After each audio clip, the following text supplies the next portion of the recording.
kesediaan untuk mendengar dan memahami pihak lain. Disitulah ciri dari kerendahan hati. Saya mau kasih contoh yang besar sekalian ya.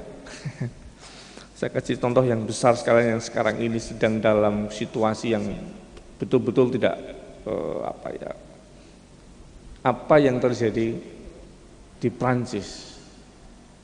Apalagi kalau besok tanggal 11 GKJ Batkinas yang akan melayani pemberkatan perkawinan, salah satunya adalah warga negara Prancis di sini besok tanggal 11.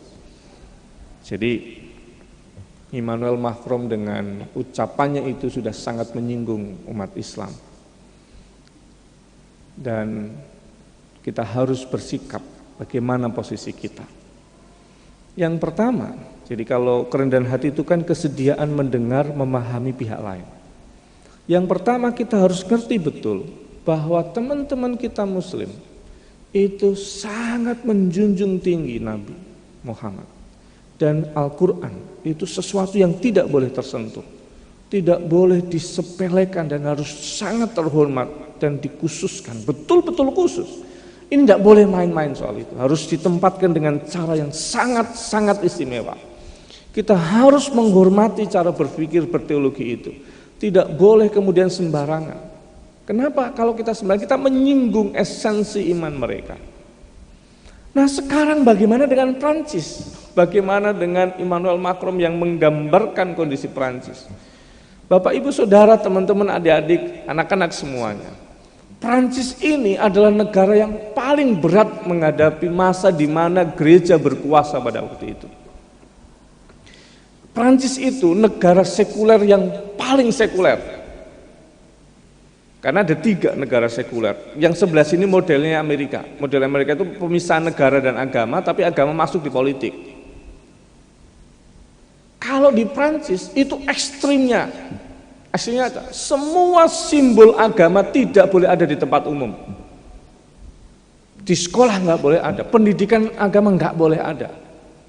Di semua public area simbol agama nggak boleh. Kenapa begitu? Karena dulu sejarahnya ketika gereja berkuasa dan kemudian terjadi perpecahan, itu bunuh-bunuhan. Itu agama yang ditempatkan yang tidak boleh dikritik. Itu membuat agama jatuh dan kemudian membahayakan kemanusiaan. Mereka pahit mengalami peristiwa itu. Akhirnya mereka memutuskan bahwa agama dipisahkan dari negara dan pisahnya betul-betul terpisah. Tidak boleh ada di ruang publik. Itu ruang privat, betul-betul privat. Sehingga yang dihidupi adalah kebebasan berpendapat, termasuk mengkritik agama, termasuk mengkritisi Alkitabnya. Bahkan ada teman katanya yang kemudian ini saya cerita juga silakan nanti cek di ini. Di sana itu bisa saja perjamuan kudus itu, perjamuan malam Yesus itu, Last Supper itu semuanya nggak pakai baju. Itu punya kebebasan. Makanya dia bilang, saya tidak akan menghentikan orang yang membuat karikatur itu. Karena dengan menghentikan itu, dia akan kehilangan identitas bangunan bangsanya. Karena ketika menempatkan agama tanpa ada kritik, itu membuat pahit perjalanan mereka. Jadi kemudian pertanyaannya, bagaimana sikap kita? Sikap kita tidak perlu banyak komentar. Saya juga berhenti di sini, tidak perlu dilanjutkan.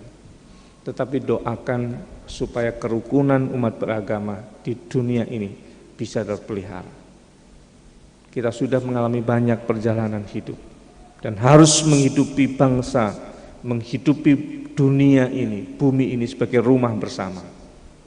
Disitulah kerendahan hati, di mana kita menempatkan orang lain dan mau mengerti pihak lain. Kerendahan hati menempatkan Tuhan sebagai pusat, dan kerendahan hati yang menempatkan orang sebagai subjek yang kita perlu dengar posisinya, dan kita akan hidup bersama dengan Dia. Tuhan menolong dan memberkati kita. Amin.